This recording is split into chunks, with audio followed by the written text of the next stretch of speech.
Bonjour tout le monde. Merci d'être venus si nombreux. Avec Mathieu, on va vous présenter le retour d'expérience de l'implémentation d'un opérateur Kubernetes pour faire du Postgre qui s'appelle Cloud Native PG. On va commencer par se présenter. Je m'appelle Thomas, je suis DBA chez Miracle depuis 6 ans. Je fais du Postgre depuis une bonne dizaine d'années maintenant. Et bonjour à tous, moi c'est Mathieu Charton. Je suis DBA Postgres aussi depuis presque 8-9 ans et je suis arrivé en tant que junior il y a 7 ans chez Miracle. Voilà. On va commencer par vous présenter d'où on vient. La stack utilisée pour déployer les Postgre avait un petit peu avait quelques années et on a voulu la rafraîchir. C'est pour ça qu'on a regardé côté une nouvelle solution et on s'est orienté vers Cloud Native PG qu'on va vous présenter un petit peu plus en détail. Et on va terminer cette présentation en expliquant comment on a migré nos 350 clients en production. Donc on est sur l'écosystème que présentait Manu en tout début de présentation. D'où on vient. La base de données qu'on appelle Miracle Core chez nous agrège des données de différents types, aussi bien pour communiquer avec la plateforme e-commerce de nos clients, pour intégrer les catalogues, pour intégrer les données des opérateurs qui viennent vendre sur la marketplace du client. Ça représente 31 Tera de données. On a donc 350 clients en prod, 450 clusters en tout, en intégrant les pré-prod. Chacun est redondé. On a une primaire et une stand-by qui est prête à prendre le relais. Et on a 3600 CPU en tout pour donner à peu près l'équivalent, la taille de la chose. C'est des plateformes qui sont sollicitées de façon très intensive. Vous avez à l'écran les chiffres du Black Friday 2023. Je n'ai pas eu ceux de 2024, mais c'est des milliards de requêtes sur une semaine. Et on a des Black Friday sur lesquels on a zéro downtime, zéro ralentissement grâce à la stabilité de notre plateforme. Historiquement, Miracle a été fondé en 2012 et dès 2013-2014, il a été nécessaire d'automatiser la création des bases de données pour répondre aux besoins apportés par l'ajout de nouveaux clients. La stack a été montée dans une philosophie GitOps, tout faire persister dans Git avec des commits pour pouvoir remonter dans l'historique très facilement. Il nous était interdit de faire des opérations manuelles sur nos machines, comme ça au moins on est sûr d'avoir quelque chose d'homogène. Et pour déployer tout ça, on utilisait principalement deux outils. Terraform pour le déploiement des configurations et la création des objets cubes, et après tout ce qui est Ansible pour la customisation des softs, principalement adaptés notamment à la configuration Postgre, ou gérer les opérations de bascule entre la primaire et la standby. Tout ça est déployé, comme l'a dit Manu en début de présentation, sur AWS, GCP et Azure. Une stack d'un client, ça ressemble à peu près à ça. Sur la partie supérieure, vous avez la partie qui était déjà déployée sur Kubernetes, avec de très nombreux pods applicatifs qui se connectaient via un service qu'on appelle MMP-database et qui va pointer vers l'instance primaire. L'instance primaire est répliquée dans une autre AZ pour des soucis de résilience vers un réplica ou la standby, on utilise les deux terminologies, et on archive les walls plus un base backup journalier sur S3 pour pouvoir remonter l'instance en cas de souci. Donc voilà la stack sur laquelle on était. Toutefois, elle arrivait un peu en bout de course. Les raisons pour lesquelles on était dans cette situation, c'est que on arrivait en fin de support sur le système d'exploitation et Ansible qu'on n'avait pas maintenu sur les dernières versions. Euh, nos, nos collègues et nous-mêmes étions plus très fans de faire des mises à jour dans Ansible et dans Terraform. Et avec le déploiement des playbooks Ansible, on n'avait pas de vérification de divergence et de remédiation automatique en cas de non-application Donc, de temps en temps, en se connectant sur la machine d'un client, on avait beaucoup de diffs qui pouvaient entraîner des redémarrages d'instances primaires ou des choses pas très heureuses. On avait des soucis d'ergonomie aussi parce que, étant donné que nos plateformes utilisaient du Terraform, chaque ressource Terraform est spécifique à un cloud provider. Donc, une instance EC2, c'est pas une VM Google, c'est pas une machine de compute Azure. Et à chaque fois, on a des codes spécifiques qu'il faut entretenir quand on fait des montées de version fonctionnelle, des améliorations fonctionnelles. Il faut les entretenir aussi. Et on avait aussi des temps d'application très, très longs sur les playbooks Ansible avec des inventaires très très longs à réaliser. Et quand on était dans la panade, c'était pas forcément très heureux. On a eu plusieurs choix pour mettre à jour cette stack. La première, c'était de se remettre à l'état de l'art en rafraîchissant les solutions, remettre Ansible et Terraform au goût du jour. Utiliser des solutions managées qu'on a étudiées, notamment les solutions des cloud providers, ou utiliser une database cloud company, notamment Haven ou d'autres, pour avoir quelque chose d'un petit peu plus agnostique, ou alors, en dernier choix, de regarder vers un opérateur Postgre dans Cube, étant donné que les années avaient passé depuis les stateful aujourd'hui dans Kubernetes. C'est envisageable. Quelques petits logos pour ajouter tout ça, d'accord. J'ai oublié les animations, pardon. Donc, plusieurs opérateurs disponibles. On en a regardé 4-5. Là, j'ai remis les trois principaux qui sont Cloud Native PG, l'opérateur de Zalando qui a quelques années maintenant, et un opérateur qui est fourni par Crunchy Data, qui est une société qui fait beaucoup de support autour de Postgre, qui a une bonne maîtrise sur Kubernetes et sur Postgre. On a on est parti d'une feuille blanche, on a écrit notre MVP, notre Minimal Viable Product, en se disant voilà ce dont on a besoin pour pouvoir continuer à vivre comme avant, fournir le niveau de service qu'attendent nos clients et nos collègues développeurs aussi. Et donc voilà, il y a beaucoup de features, on ne les passera pas en détail, mais on a essayé de jauger ce qu'on pouvait faire avec les précédentes solutions. Et on est arrivé à une matrice juste en analysant en fait les concepts. On voulait quelque chose qui évite de multiplier les stacks. Donc forcément, à partir du moment où on a des choses qui sont très spécifiques au cloud provider, ça a joué négativement en leur faveur. Comment gérer les mises à jour de soft, quelles étaient les contraintes sur le life cycle des produits, le coût de possession des différentes solutions, les possibilités de support et la granularité des opérations. Et en premier shortcut sur le design de la solution, on s'est dit on va les regarder directement sur les opérateurs Kubernetes, exploiter la solution pour voir si elle répond effectivement à notre grille de test. Et si c'est pas le cas, on rebouclera avec les trois autres solutions qui sont toujours disponibles sur l'étagère. Par rapport aux opérateurs, donc on a principalement focus sur les quatre qui sont ici au tableau. Alors, j'ai pas les données de Crunchy Data parce qu'il n'y a pas la même philosophie de release publique sur GitHub. Et très rapidement, on a décidé de faire un deuxième shortcut sur Cloud Native PG. La raison, c'est que ce projet est supporté par EnterpriseDB, qui est une société qui fait beaucoup de support au niveau de Postgre. Et dès 2022, quand on a regardé, ils avaient l'intention d'être incubés par la CNCF, donc avoir une solution qui ne soit pas une solution fermée et relative à leurs besoins propres.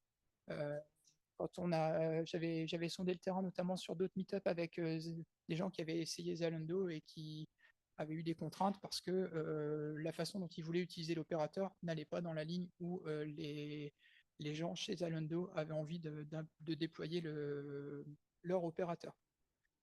Il se trouve que la première tentative pour être incubée dans la CNCF pour Cloud Native PG n'a pas fonctionné en 2022, mais elle a été, la deuxième tentative a bien fonctionné. Et donc, depuis janvier 2022, ils sont dans la sandbox CNCF.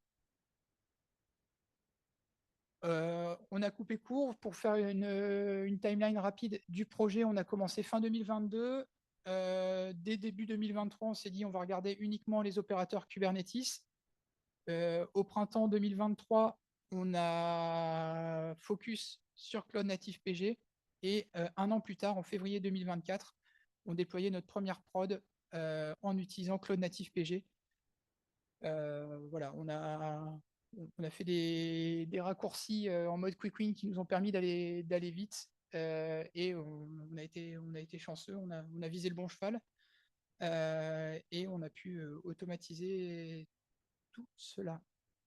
Je vais passer la parole à Mathieu qui va nous présenter Cloud Native PG.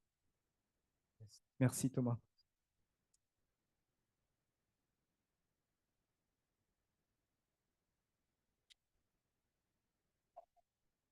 Avant de commencer, j'ai quelques petites questions. Donc, qui parmi vous connaît CNPG? OK. Et qui parmi vous utilise CNPG ou a déjà utilisé? OK. Et qui parmi vous utilise CNPG en production? OK, intéressant. Et petite question comme ça, qui n'a aucune notion de PostgreSQL? OK, parfait. Parfait. Moi, j'attaque la partie donc, sur l'opérateur, donc sur CNPG. Voilà, je vais vous présenter les différentes features qui sont plutôt intéressantes. Donc, on commence. C'est un outil donc, en open source, en Go. Et depuis 3 ans, il y a déjà 3 majeurs releases qui sont sortis. Donc, c'est plutôt un projet comment dire, actif. C'est ce qui nous a plu aussi. Voilà, c'est cloud agnostique. L'outil fonctionne sur du EKS, du GKE, du AKS. Chez Miracle, comme l'a indiqué Manu, on utilise les 3 hosters. Donc voilà, on peut vous confirmer que tout fonctionne bien sur les 3 hosters. En termes de configuration et d'installation, on est sur un modèle déclaratif. Donc, via des manifestes YAML, vous déclarez ce que vous voulez et l'opérateur s'occupe automatiquement du reste. Des services pour le trafic. Donc, l'outil propose 3 services, un en écriture et lecture, pardon, en lecture simple et lecture. Lecture, c'est vous avez le choix sur la standby ou sur la primaire. En termes de standby, justement, quand je parle de standby, je parle aussi de réplica, hein, synonyme. On peut scale up, scale down facilement. Il suffit d'incrémenter une valeur. Vous voulez 3 standby, 4 standby. L'opérateur s'occupe de tout. On a bien sûr un point intéressant, donc le backup et la recovery. Je reviendrai dessus après. En termes de mise à jour, donc mise à jour transparente, sans downtime, je veux augmenter la version mineure de PostgreSQL, il n'y a pas de souci. Je veux changer un paramètre de conf de Postgres, il n'y a aucun souci. Je veux mettre à jour une image, pas de souci. C'est du sans downtime. Ensuite, des points intéressants, voilà, détection automatique d'un pod défectueux. Donc, j'ai une base défectueuse, l'outil le détecte automatiquement, il trigger automatiquement un failover, voilà, et puis ensuite, il s'occupe automatiquement de réconcilier l'ancienne master, donc il va recréer une standby. L'outil propose un plugin donc, qui va vous permettre de manager simplement vos clusters. On reviendra aussi là-dessus. En termes importants de storage management, donc en termes de disques, point fort, ce sont de l'outil, ce sont des disques persistants.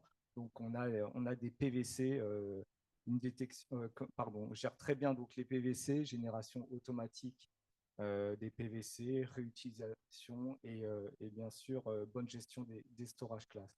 Point important, une feature qui nous plaît, c'est les disques data. CNPG permet de séparer vos data PostgreSQL et vos walls. Pour rappel, les walls, c'est les journaux de transaction de PostgreSQL qui assurent l'intégrité des données en cas de crash. et ça permet aussi de restaurer un instant précis. Donc voilà, l'outil sépare les walls et les data, et pour des perfs, c'est vraiment top. Et puis voilà, si vous voulez créer votre nouveau cluster PostgreSQL, vous avez plusieurs méthodes de Bootstrap. Voilà, un initdb, une méthode import qu'on a utilisée pour migrer. Voilà, on reviendra dessus aussi. Et sinon, vous pouvez créer vos nouveaux clusters à partir d'un base backup ou local ou bien sur S3. Voilà, ça sera peut-être plus parlant pour certains. Un fichier de conf. Là, ligne 9, vous pouvez voir que mon instance count, il est à 3, donc j'ai un master, deux réplicas. Je fais un autre réplica, j'augmente cette valeur. Voilà. Vous avez les paramètres PostgreSQL, le PGHBA, le storage, les storages dont je viens de vous parler, où il sépare le wall et le data. Et voilà, ici, on est sur un bootstrap d'initdb, donc from scratch. Voilà pour ça. Et je rends la parole à Thomas. Ce que j'avais présenté tout à l'heure sur les défauts de la précédente stack, c'était que on avait des problèmes de déploiement automatique et avec l'utilisation d'une série d'outils qu'on va vous présenter, on a pu y remédier. Il se trouve que toute la configuration, comme Mathieu vient de la montrer, est dans des fichiers YAML. Tout est automatisé donc avec des configurations qui sont calculées via du langage Helm déposé dans des repos GitHub. On a Argo CD qui vient nous faciliter le déploiement de chaque merge dans les branches master. Et tout ça est appliqué avec donc, voilà, déclenchement sur Webhook pour application au fil de l'eau dans les clusters Cloud Native PG. Au niveau de la mise à jour de Cloud Native PG, on a deux paramètres principaux qui sont importants. Le Primary Update Strategy, par défaut, il est unsupervised, donc c'est le mode d'application des mises à jour. À partir du moment où le manifeste est mis à jour, l'opérateur Cloud Native PG va soit en mode unsupervised l'appliquer à l'instant T, soit en mode supervised attendre que l'opérateur humain déclenche une opération pour l'appliquer. Donc la valeur par défaut, c'est unsupervised. Et le primary update method, donc c'est la façon dont l'instance primaire va être mise à jour. Soit c'est par le biais d'un restart, donc on arrête le service Postgre, on applique la nouvelle configuration, on redémarre, ou alors on fait un switch over, donc on profite d'une des standby qui va être mise à jour d'abord, elle est redémarrée et on bascule la charge applicative de l'instance primaire vers cette nouvelle instance primaire pour répercuter les modifications. Par défaut, on fait des restarts et donc là, de ce côté-là, nous, dans notre configuration, on est en mode unsupervised pour l'update stratégie. Donc, dès qu'il y a une modification qui émergeait, elle est appliquée sur les clusters Cloud Native PG et on est en mode switchover pour la modification des instances primaires. On a adapté notre configuration de Kubernetes pour répondre à la workload de Cloud Native PG. L'idée, c'est que nos node pools par défaut peuvent être mis à jour n'importe quand avec des rollouts, des nœuds, des choses comme ça. On voulait maîtriser les rollouts sur les node pools de production, éviter aussi que des tout petits pods viennent à côté de grosses machines à 64 corps. Et en plus, on utilise aussi des machines avec beaucoup plus de RAM. On a 8 Go de RAM par CPU sur les node pools CNPG, ce qui est beaucoup plus que ce qu'on a sur le node pool par défaut qui va héberger les pods applicatifs Java. On a séparé aussi pour le node pool en 3 tailles différentes, small, medium et large, pour avoir un node pool small avec beaucoup de nœuds de faible densité. Comme ça, si on perd un nœud, on a a fortiori plusieurs petits tenants qui pourraient rencontrer des switchovers. Et à contrario, sur le node pool large, on a des très grosses machines et des très grosses instances, mais on est presque au sizing d'avoir une instance par nœud. Ça donne une représentation comme ça. Donc nos node pools sont présents sur les 3 AZ utilisés sur chaque région. Et on a le node pool par défaut d'un côté et les 3 node pools CNPG. Je vais repasser la parole à Mathieu pour présenter la solution. Alors rapidement, notre nouvelle architecture, voilà, avec un schéma assez simpliste. Vous pouvez voir que maintenant, la partie du bas, nos bases de données sont dans Kubernetes et vous retrouvez en haut nos applications. Voilà. Là, ce qu'il y a de nouveau dans l'encadré service, c'est qu'on tape maintenant sur un connection pooler PG Bouncer natif à CNPG et qui lui-même va aller pointer sur les 3 services que je vous ai présentés. Voilà, nous, on utilise le RW, voilà, qui pointe sur la primaire. Maintenant, nos bases sont donc dans 2 nodes. Vous pouvez voir la primaire dans node 1, la réplica dans le node 2. Et puis, on retrouve les PVC dont je vous ai parlé, un pour le PG Data, un autre pour les walls. Et voilà, en termes de haute dispo, on retrouve tout, la streaming réplication, l'archivage continu sur S3 et puis notre base backup journalier qui est effectué sur la standby. En effet, ça, c'est une petite feature aussi, je vais en parler juste après. Je vous ai parlé du plugin. Voilà, l'outil propose des commandes assez simplistes qui va vous aider à maintenir vos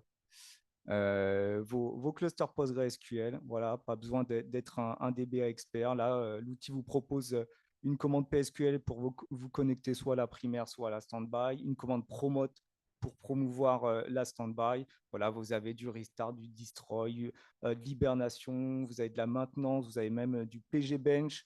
Et vous avez aussi la commande statut qu'on utilise pas mal pour voir le statut du cluster.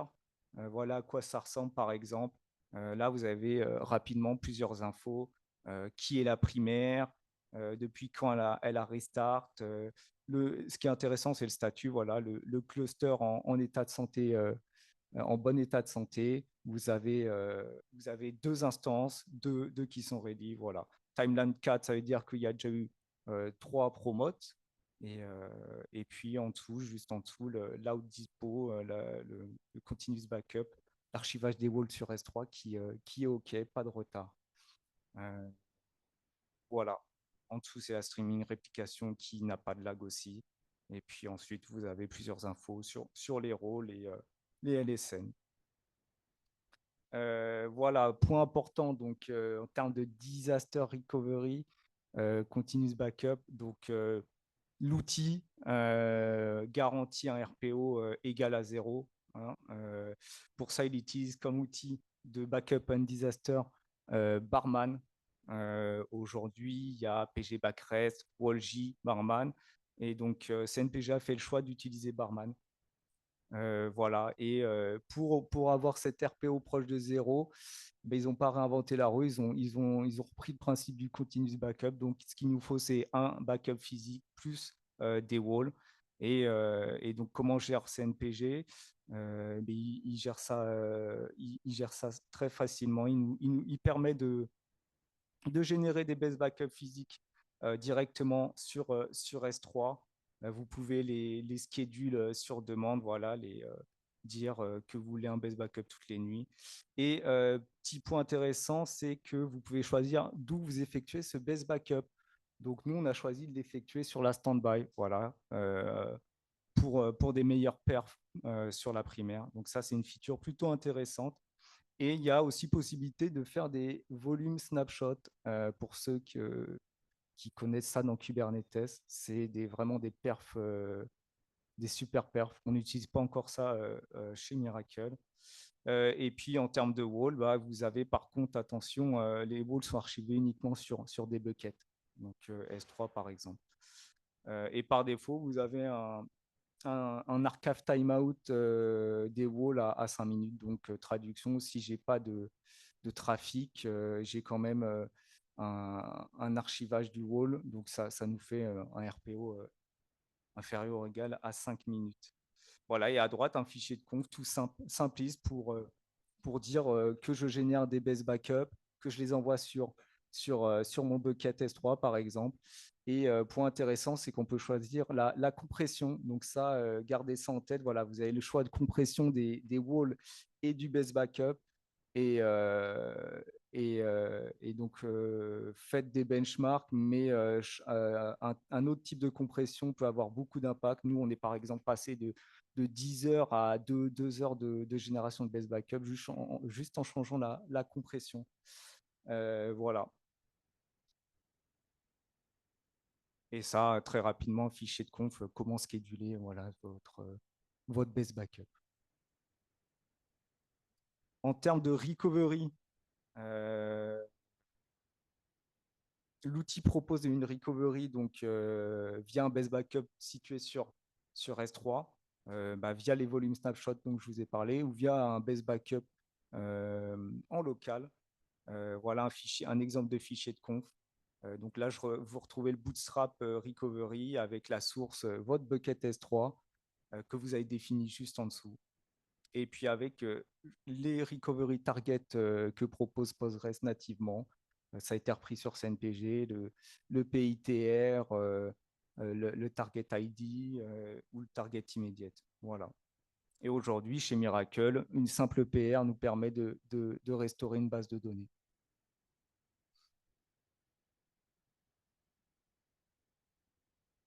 En termes d'accroissement des ressources, rapidement, pour augmenter la taille du disque, de votre disque dur.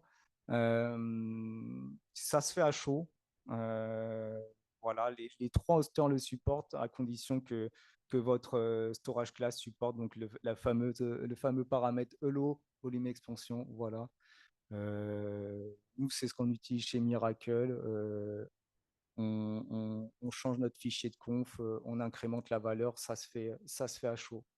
Donc ça, c'est top. Un peu plus compliqué, tricky, on va dire, pour les IOPS et les throughput. Euh, donc, il va falloir que vous définissiez des storage classes. Par exemple, ici, j'ai un storage class qui va s'appeler CNPG-2, qui a comme type de disque du GP3, des IOPS à 12K et du throughput à 500. Voilà, et quand vous créez votre cluster, vous le setez, vous choisissez vos storage classes. Vous pouvez différencier le storage class de votre disque wall et de votre disque data. Donc ça, c'est très pratique. Généralement, on va mettre plus de ressources sur les disques wall. Et, et voilà. Et comme ça, comment on gère ça chez Miracle? On a défini plusieurs types de storage class, 4 par exemple, avec des IOPS 3K, 6K, 12K et 20K. Et donc, si on veut passer de 6K à 12K, on change le storage class, mais ça se fait pas à chaud comme ça. Il va falloir d'abord rajouter une standby promote dessus et refaire la manip. Donc, la coupure d'interruption va être courte vu que ça sera juste un promote, mais par contre, quand vous allez rebuild vos standby, ça va dépendre forcément de la taille de la base de données. Et je vais rendre la main à Thomas. Donc en une année, on a réussi à builder notre stack qui a permis donc de migrer un client. Et depuis un an maintenant, donc on est passé au niveau migrer aussi nos 350, nos 450 pardon, euh, clusters de pré-production et de production. On avait une fenêtre d'une heure d'intervention durant laquelle on fait un downtime applicatif de 25 minutes, sachant que ce downtime, il est lié à un enchaînement de tâches techniques, notamment des propagations de bonne maintenance, des changements de pool de pool JDBC et la bascule en elle-même. Donc les 25 minutes, c'est pas uniquement du clone natif PG et de la réplication logique. Mais voilà, on avait 30 Tera de base de données à migrer avec le plus gros client qui est une base de données à lui tout seul de 2 téraoctets. Pour cela, on a utilisé de la réplication logique. La réplication logique, pour ceux qui ne connaissent pas, c'est un principe qui, à partir de l'instance primaire de production, va aller lire et décoder les journaux d'archives, les fichiers WAL, pour récupérer tous les ordres de modification qui ont été appliqués sur l'instance source et les propager avec un apply worker vers l'instance cible et rejouer les mêmes commandes sur la standby pour le standby cluster, le follower, pour avoir une instance qui est au même état d'information et surtout qui vit de la même façon. Le gros avantage de la réplication logique, c'est que ça peut fonctionner entre différents systèmes d'exploitation, entre différentes versions de glibc principalement, parce que glibc, ça peut changer les ordres de tri, donc ça peut changer la forme des index. Une réplication physique ne permettrait pas de travailler sur des systèmes d'exploitation différents, sur des architectures CPU ou des versions de Postgre différentes également. Donc ça nous aide beaucoup, parce que nous, on passait de CentOS à Debian, notamment entre notre stack self-hosted et la nouvelle stack sur Cloud Native PG.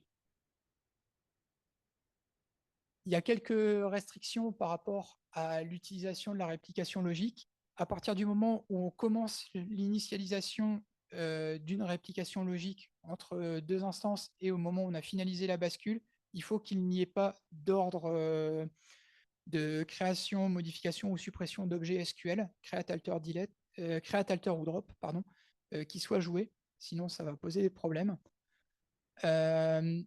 Il faut savoir aussi que tout ce qui est table unlocked ou large object ne seront pas répliqués parce que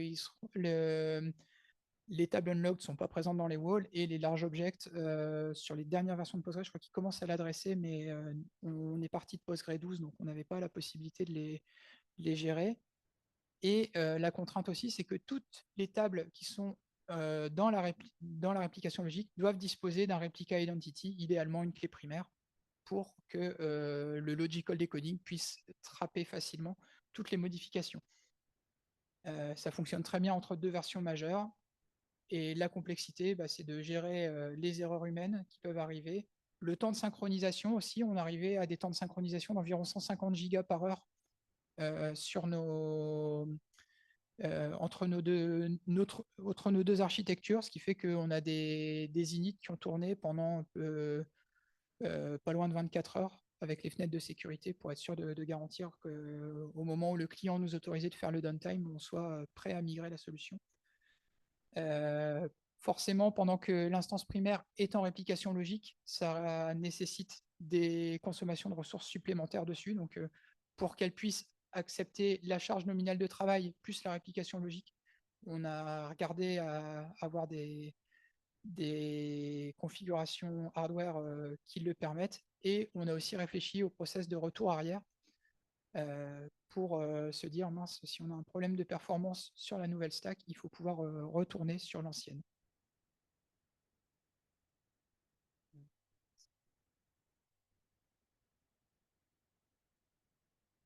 Alors, comment l'outil vous aide à migrer Donc, comme je vous en ai parlé, il a, en termes de bootstrap, il a un bootstrap qui s'appelle import. Voilà, c'est ce qu'on a utilisé. Hop, je vous mets un petit exemple.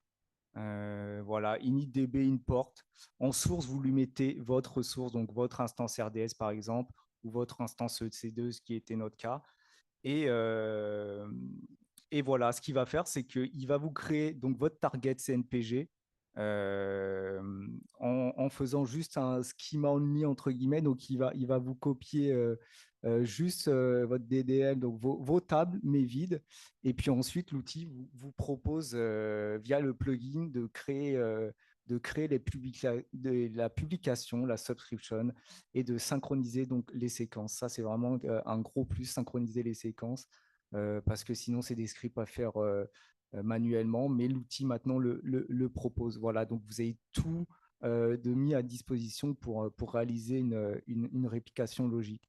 L'outil vous force à utiliser la réplication logique. Hein. Ils n'aiment pas trop si vous utilisez la répli physique. Donc voilà, utilisez la répli logique. on l'a fait, ça s'est très, très bien passé.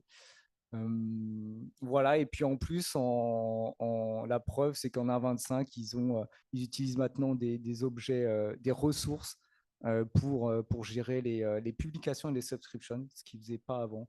Voilà quelques exemples d'une ressource publication et subscription. Donc voilà, l'outil vous met pas mal d'outillage pour migrer vers CNPG. Rapidement, notre process de migration, ce qu'on a fait, c'est qu'on a dû préparer donc nos sources. Là, on est dans du purement Postgres, donc tuning de paramètres, augmentation des replication slots, des max sender, voilà, qui ont nécessité des restarts. Ensuite, on a initialisé la copie des datas. Donc, on a utilisé, comme je vous l'ai montré, le Bootstrap qui a créé la target. Quelque chose d'intéressant, c'est que ça remove le bloat sur la target. Donc le bloat, c'est les tuplements entre guillemets, la fragmentation de vos tables. Donc voilà, vous pouvez passer de 500 gigas à une target à 400 gigas. Ça remove le bloat et c'est top pour les perfs. Ça, c'est la répilogique qui permet de ça. Et puis ensuite, le temps de synchro va forcément dépendre de la source. Titre de comparaison, on a 1 Tera, 1 Tera 5, ça nous a mis 10 heures. Voilà, 10 heures de synchro. C'est de la synchro, c'est pas de la coupure de service. Voilà. Ensuite, le moment fatidique, le switchover. Donc, validation avec le client en nuit, généralement. Comme vous avez expliqué, Thomas, on avait une fenêtre d'une heure et puis pour chaque client, on était à 25 minutes de downtime. Donc, que ça soit une base de 2 Tera ou de 500 MB, on avait 25 minutes de downtime. Et je tiens à préciser que ces 25 minutes de downtime, ça dépend pas de l'outil, ça dépend vraiment de votre contexte, de votre écosystème. Voilà. Et puis ensuite, ce qu'on a fait, c'est qu'on a initié aussi une reverse replication. Une fois qu'on avait switch le service sur la target, on s'est dit, par sécurité, les nouvelles écritures sur la target, on va aussi les répliquer sur l'ancienne, sur la source. Voilà, au cas où il fallait rollback. On a sur 400 migrations, on n'a jamais dû rollback. Voilà. Et une fois que tout est checké, on peut cancel la source et générer un best backup, bien sûr, par sécurité. Voilà, et puis pour finir, les prochaines étapes chez Miracle, on va finir les migrations, il nous reste quelques tenants, on est vraiment sur la fin. Et puis on travaille aussi sur l'outillage pour migrer vers PG17 en utilisant le même process de la réplilogique. Et on va essayer de réduire ce temps d'indisponibilité de 25 minutes. Je pense qu'on peut diviser par 2 facilement, voilà, vu qu'on sera sur du CNPG vers CNPG. Et puis, on aimerait aussi utiliser donc, le service read-only pour nos lectures, voilà, les faire peut-être sur nos stand-by. En termes de change data capture, dans notre outil Debezium, on aimerait aussi le plugger sur la stand-by. Ça, c'est grâce à PG17. Et pourquoi pas utiliser des images ARM qui sont un peu plus performants et moins coûteuses. Voilà, merci beaucoup.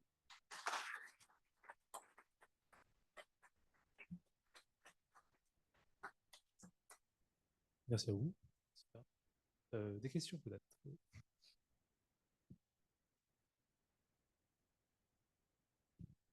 Bonjour. Il y avait un slide avec tous vos prérequis qui étaient assez nombreux, sauf un, sauf si j'ai mal lu, la latence, les vitesses de requête et de réponse, quand notamment vous en faites beaucoup. Est-ce que vous avez vu des différences avec l'ancien système? Alors, on a eu des dégradations de temps de réponse sur certaines API, notamment parce que on a interfacé un connection pooler entre les serveurs applicatifs et les bases de données. C'est quelque chose qui n'existait pas. Ça nous apporte plus de résilience. Et on a un palliatif qui a été déployé. Il se trouve que nos pods applicatifs sont déployés sur 3 AZ. L'instance primaire est sur une des 3 AZ. On n'a pas de, on ne sait pas où elle est parce elle peut se déplacer à n'importe quel switchover. Et les connection poolers, par défaut, on en avait déployé 2 qui étaient aussi sur, normalement, par une règle d'affinité, soit sur la Z de la primaire, soit sur la Z de la standby. Et par des problèmes de routing, il se trouvait qu'on pouvait faire beaucoup de hop avant d'aller toucher l'instance primaire. Et on avait des meilleures latences côté GCP que côté AWS. C'est assez significatif l'écart qu'on a pu constater. Et là, on a optimisé l'affinité en fait pour, comme on est en, je ne sais pas si Manu est encore là, mais avec les dernières versions de cluster qu'on a côté Kubernetes, on a une super règle qui permet de dire que notre pod applicatif va aller toucher le connection pooler de la Z sur laquelle il est pour aller directement taper l'instance primaire et limiter la latence. Oui, excusez-moi, j'étais en train de préparer le repas. Du coup, pour tout vous dire, en effet, j'entendais du coup Thomas qui vous parlait de ça. On a eu un petit peu de surprise, c'est que la latence chez AWS est quand même assez conséquente par rapport à ce qu'on avait anticipé, par rapport à ce qu'on retrouve chez Google entre les différentes AZ. Chez certains clients qui sont très pointilleux, on va dire, sur les temps de réponse. Du coup, on a dû un peu adapter ce que disait Thomas. À partir de Kubernetes, je ne sais plus si c'est en 30 ou en 31, mais en tout cas, en 32, c'est sûr, c'est dispo. Il y a une possibilité dans le service Kubernetes de choisir de l'affinité, ce qui permet du coup d'avoir revu un petit peu l'architecture, là où avant on avait 2 poolers. Donc potentiellement, une AZ n'avait pas de pooler, ce qui rajoutait un sous-réseau. Là, on ajoute un 3e pooler et on est sûr qu'on va taper dans la même AZ le pooler et qu'on n'aura qu'un seul sous-réseau pour, au pire, taper la base qui est dans une autre AZ, voire potentiellement même rester dans la même AZ, ce qui revient du coup à la situation précédente où là, quand on était sur des VMEC2, l'instance primaire pouvait être dans la ZA et le pod applicatif dans la ZB ou C, ce qui y avait déjà un sous-réseau. Donc, il y a toujours un petit overhead sur le pooler, mais du coup, il est fortement réduit. Et le pooler peut amener d'autres avantages. En Thomas, on n'a peut-être pas parlé, mais il y a une possibilité de mettre un peu en maintenance les connexions, ce qui permet du coup de gérer plus facilement la maintenance et ce genre de choses. Donc, on est plutôt motivé pour le garder. Juste pour continuer sur cette question, est-ce que vous avez un chiffre de la latence, enfin, de l'augmentation de la latence, et est-ce que vous conseillerez, c'est-à-dire que vous avez peut-être une application qui vous permet d'avoir des latences un peu importantes, mais dans le cas où vous avez besoin, notamment quand il y a beaucoup de requêtes, donc les problèmes de latence, ça se multiplie très vite en termes de lenteur, et vous pouvez avoir une application qui tombe parce qu'à force d'enchaîner les requêtes, en fait, de les accumuler, euh, vous conseillerez quand même d'y passer, ou vous direz non, s'il y a quand même des applications, il faut avoir vraiment des latences faibles, vaut mieux éviter. Je pense qu'après, chaque cas est différent et l'important, c'est de le bencher. De mémoire, la latence Amazon garantie entre les différentes AZ inférieure à 1 milliseconde. Dans les faits, on est peut-être autour de 0,6, 0,7. Google, vérifié, c'est inférieur à 0,3 millisecondes. Donc, c'est vraiment, vraiment beaucoup plus rapide. Clairement, chez les clients qui sont chez Google, on n'avait quasiment pas de problème par rapport à ça. Après, le fonctionnement du pooler, de ce qu'on a vu sur nos API, rajoute peut-être 10 millisecondes, quelque chose comme ça. Là où on avait des requêtes qui mettaient 30 millisecondes, on était passé à 40, 45. Après, c'est un use case à diagnostiquer, à investiguer sur chaque contexte, je pense. Merci.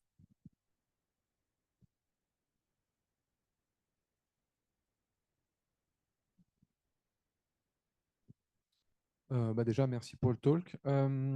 J'avais une question d'un sujet sur lequel qui n'a pas été abordé. C'est au niveau du monitoring. Qu'est-ce que vous avez eu comme changement, vu qu'il y a beaucoup de choses qui se font automatiquement, les switch-over, le réconcile, etc. Est-ce que vous avez eu des changements d'approche de ce côté? Vous avez eu vraiment une approche à modifier, que ce soit au niveau de l'alerting ou même d'observabilité en général? On a dû revoir toute la logique du monitoring, toutes nos alertings, tout notre dashing, parce que les métriques ne s'appellent plus de la même façon, elles sont plus forcément exprimées dans les mêmes unités. Là où avant, on avait une machine qui avait un nombre fini de nœuds de CPU, pardon, on se retrouve sur une VM qui a des nodes, on a des requests, mais on n'a pas de limite. Donc, on s'est rendu compte, pas plus tard qu'hier, que par moment, on a des machines de pré-prod qui prennent 300% du request CPU.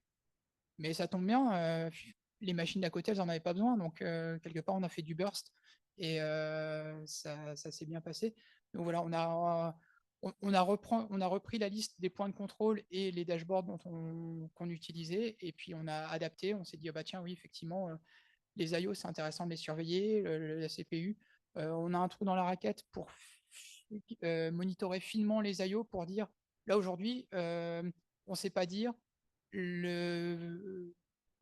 a le volume IO par PVC et par conteneur. mais on n'a pas les labels qui nous permettent de dire ça c'est l'instance primaire, ça c'est la standby. Après, quand on regarde les courbes, c'est normalement assez parlant, mais voilà, il y a des choses pour lesquelles c'est encore un petit peu frais et on n'est pas sur isopérimètre, mais on a retrouvé notre alerting et on a mis à disposition de nos devs des dashboards pour qu'on puisse suivre l'état des plateformes. On va prendre une dernière question du coup.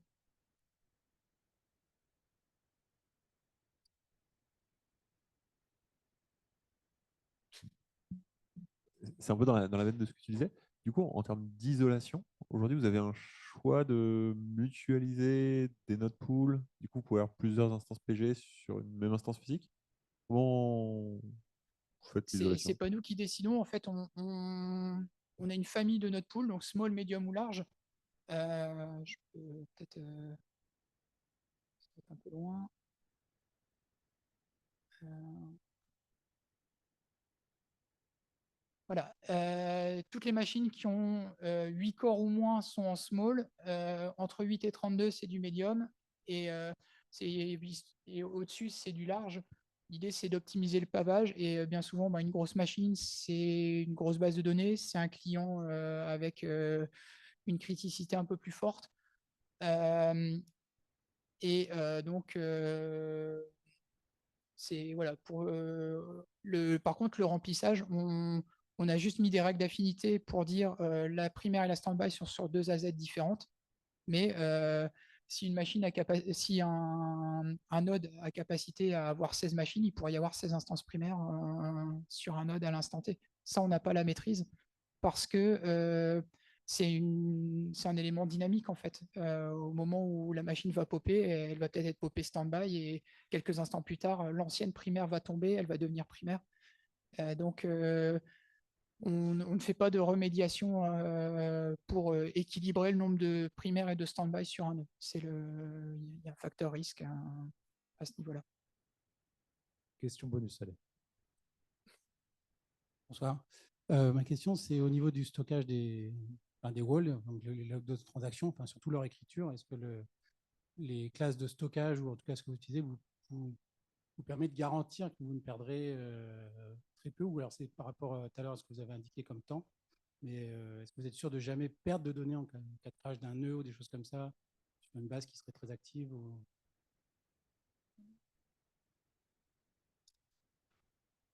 Je pense que oui, je pense qu'on on n'est pas obligé de perdre des données. C'est comment dire, la garantie du RPO à zéro, elle est réelle. Donc voilà, après, c'est libre à vous enfin, il faut configurer correctement votre cluster, mais oui, on est proche de zéro, on est égal à zéro pour une RPO. RTO, non, forcément, il y a toujours un temps de bascule, mais RPO égal à zéro, oui, c'est sûr que c'est garanti. À condition d'être bien paramétré, stand-by en synchrone, par exemple. Et puis l'archivage continue sur S3.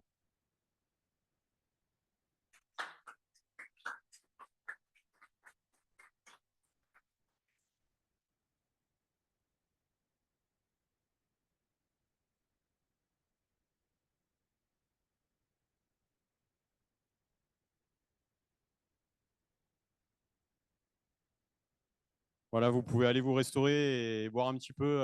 Au fond, il y a de quoi se nourrir tout le monde. Merci à vous.